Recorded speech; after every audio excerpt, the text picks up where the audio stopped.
Alright guys, so today we're going to be unboxing the SG-1604. So this car is actually shares a chassis with another model called the SG-1603. They actually share the same box. If we spin this around, this is the SG-1603. But the model that we've got here is the 1604. So the other way that you can tell which model is in the box, if we spin this over and we look underneath, we see the SG-1603. It's the one that looks a little bit more like the Pinecone. And then we've got our SG-1604 here. Just a couple of other little notes about the box that we can see from here. So it's telling us that we've got 4-wheel drive, it's ready to run. We've got LED headlights, LiPo battery, gyro stabilized ESC and all-terrain tires. So let's open the box and have a look what's inside.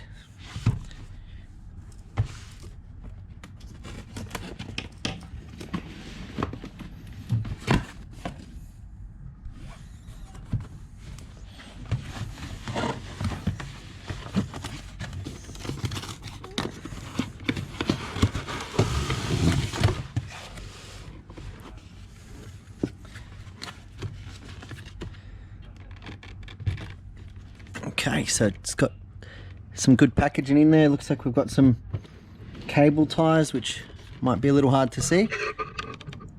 That's good, means it survived the journey from China.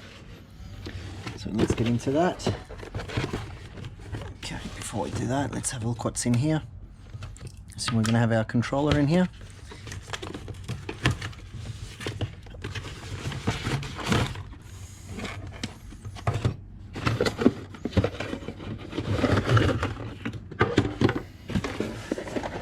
Okay.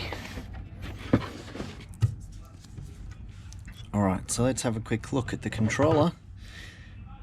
It's got our channels, on-off switch, trigger, EC trims, nice little foam grip on the steering there. Looks pretty good. What do we need for batteries? Let's have a look. Be four AA batteries. So I doubt they would have come with the box in the box. Let's have a look.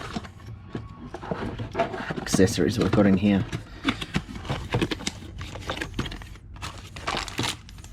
We've also got our instruction manual here as well. Then we can see the models denoted, the SG-1603 and the SG-1604. Both really good looking cars. Personally, the only reason I really prefer the SG-1604 to the 1603 is purely for the being able to see in the cab. The SG-1603 has an enclosed cab. It does mean that upgrading it, you've got a little more space to potentially fit some things in. But then that's part of the fun as well, I suppose. Let's have a look. So in our little accessories bag here, it's like we've got some spare tires. So it looks like we've got the all-terrain tires on by default. Looks like we've got some drift tires in here. It's nice and handy. So it's got 4 of them. These ones are like a hard plastic. There's these tires, very soft. Now, so we've got some tools in here, which is handy, as well as a couple of spare links. Our pins to hold it down. It's always good. We love seeing this stuff included from the manufacturer, even though a lot of people that work on RC already have lots and lots of different parts that and tools that we can already use. It's never a bad thing. We also have our charger here, which USB charger. It's very handy to have, especially when you're buying stuff from overseas where you may not have adapters for the country that it comes from. Let's have a look at the car itself.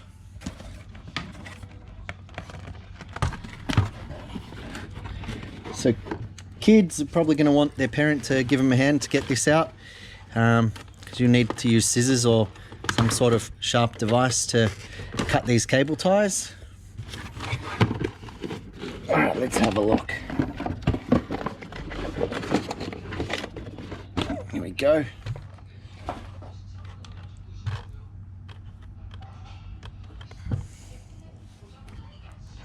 Look at that.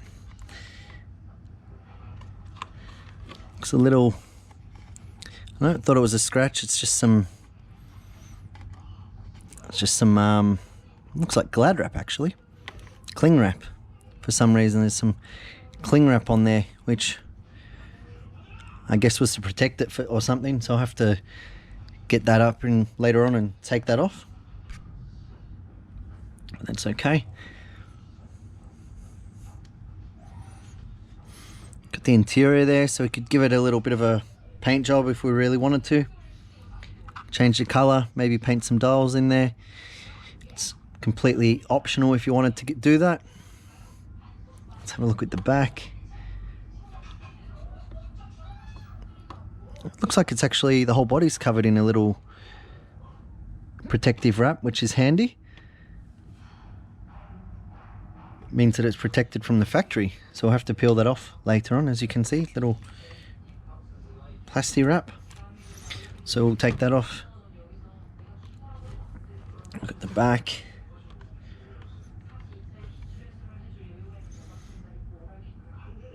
It's actually handy, that plastic wrap, because as you can see there's marks, little marks on there from either packaging or the factory, but once we peel that off, you're going to see the top is now nice, clean and shiny. So there's a little bit of plastic residue still, but that's okay. Let's have a look underneath. It's a very clean underneath. Solid structure. It's always good to see foam up here. Whether you're an experienced RC driver or a novice, it's inevitable that we crash these things. So any bit of protection at all is better than none. What else? Looking at the suspension. I'm not sure if they're oil shocks or not, but we can have a look at that one later. Battery clips. Let's have a quick look inside. Pull our 4 clips.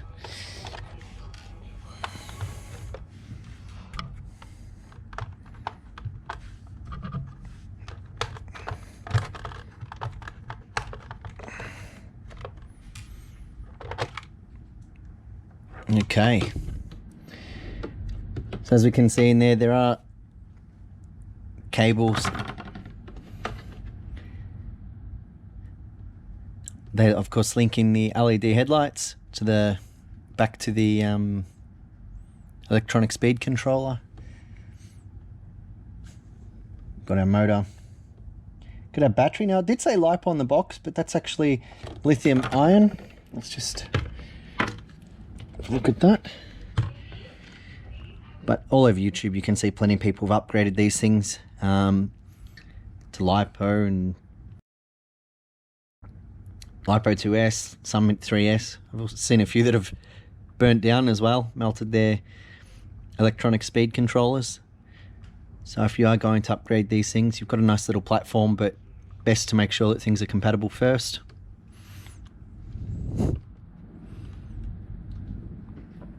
A little antenna cable. Bit more of a look at our shock system there. Our rear LED.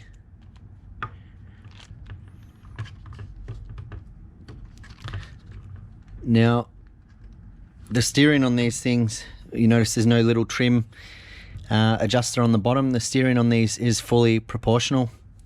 So we'll have a look at that later on. But yeah, overall, looks like it'll be a fun little car.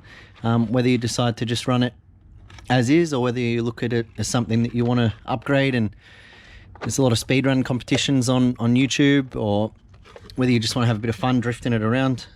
Nice little car for not only the novice, but the people that like to have a bit of fun and don't want to spend a lot of money to get an entry into the market.